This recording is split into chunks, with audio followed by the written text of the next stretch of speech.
Hello and welcome back to the recap on Women's Football Talk. Make sure you are subscribed to the channel and following us on our social media pages.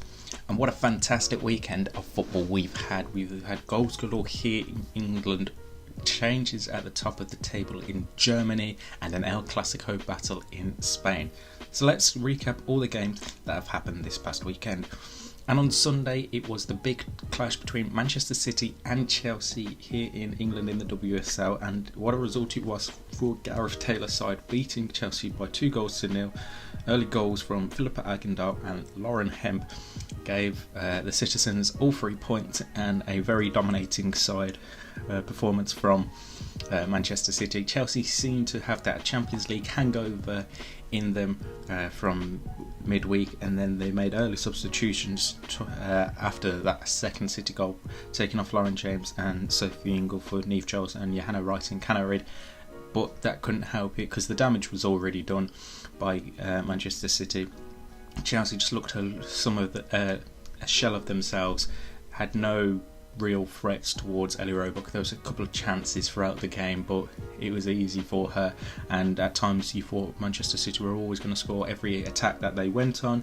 And yeah, it's a bitterly disappointing result for Chelsea as they look to regain their championship.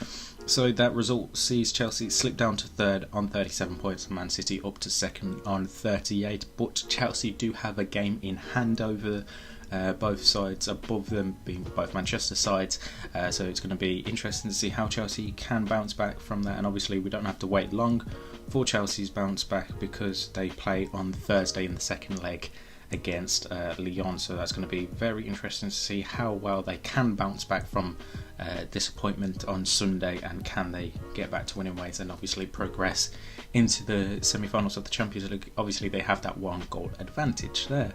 Elsewhere on Saturday we had the North London derby, and once again it is North London being painted red after a dominant performance from Arsenal. A great way to bounce back from their midweek defeat to FC Bayern Munich.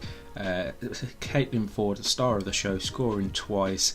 Then we had a penalty from Kim Little, Stina Blackstenius opened the scoring, and Frida Leonardson-Mornham scoring a goal there. And yeah, just a one-sided game once Arsenal got their second goal, and they just knew how to dominate that game from there on out. Spurs had a few chances to test Sabrina D'Angelo, who was in goal for Arsenal, and obviously they had the penalty which was batched away by Beth England, but overall a solid Arsenal performance and perfect way to bounce back, like I said, from that defeat midweek, and again dominate the North London derby. Then we also had Manchester United taking on West Ham on Saturday, a 4-0 win for Manchester United. Rather poor first half from Mark Skinner's side, and I think many Man United fans will notice that. Then they got a penalty within the first 5 minutes. Katie Zellam scored it, and then the substitution of Nikita Paris out for Lucia Garcia definitely helped Manchester United, with Garcia scoring a brace and Hayley Ladd scoring the other. So United went on to win that game 4-0 to regain their spot atop of the WSL.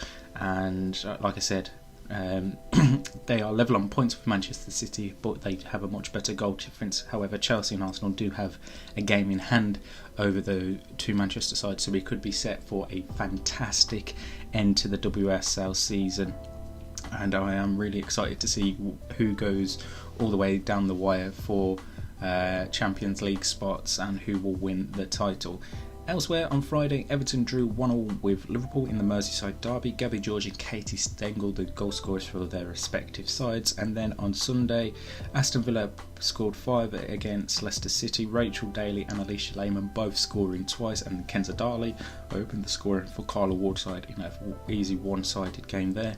Brighton had their 2-goal lead disappeared by Emma Harries. A fantastic second half substitution by Kelly Chambers came on at half time. Within her first touch, Emma Harries scores, and then on the hour mark Emma Harries gets her second of the game after Viti Krisari had scored a brace for Brighton Hove Albion in the first 13 minutes.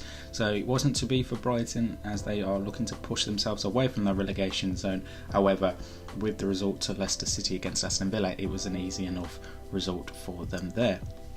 Let's head into the European leagues now, and Barcelona won El Clasico 1-0 thanks to a Fridolina Rolfo penalty quite late on, calmly dispatched to give Barcelona all 3 points, and that means it's another loss for Real Madrid, and they are going to be peering over their shoulders now to Levante after they beat Real Sociedad on Sunday by 4-1, with Alba Redondo scoring a hat-trick, continuing her excellent season for Levante. Over in Germany, Bayern Munich won the big clash at the top between themselves and Wolfsburg. Georgia Stanway scoring their only goal in that game quite late on as well. So that result sees Bayern Munich head to the top of the Bundesliga, and also in that league, Turbine Potsdam got their first win of the season, beating Meppen by 3-1, with Jess De Filippo scoring 2 goals in that game. Over in France, Lyon beat Guingamp by 6-0, including a goal for Ada Hegerberg on her return, which was absolutely fantastic to see Hegerberg score on her long-awaited return. And then PSG beat Montpellier by 1-0. Over in Italy, and AC Milan were pegged back from having a big, nice, comfortable lead at halftime 2-0, and then ended up drawing 3-3 with Fiorentina. So it's going to be a very disappointing result for AC Milan. And then Juventus managed to beat Inter Milan by 3-1. And then finally in the Netherlands, PSV beat Telstar by 6-1, with Esme Brooks scoring a hat-trick in that game. And then Ajax beat VV Alkmaar by 5-0, with Kaylee Van Doren scoring twice there. So they are all the actions from the European leagues. If you want to watch our NWSL recap, that will be out on Tuesday, NWSL Talk, where we'll look back at all the NWSL games from this past weekend. And a reminder, on Wednesday and Thursday it's the second legs of the Champions League quarter-final ties. On Wednesday it's Barcelona versus Roma, Arsenal versus Bayern Munich, and then on Thursday Wolfsburg, PSG, Chelsea versus Lyon, and all games are tied at 1-0. So it's going to be very interesting to see how these second legs pan out. And then obviously we'll have a recap of that later on this week, as well as our last rundown before the international break comes upon us. But in the meantime, like I said at the start, make sure you subscribe to the channel with the post notification bell turned on so you never miss a video of ours, and that you're following us on social media as well to keep up to date with all the latest news and stories as and when it happens. And in the meantime, we'll see you soon.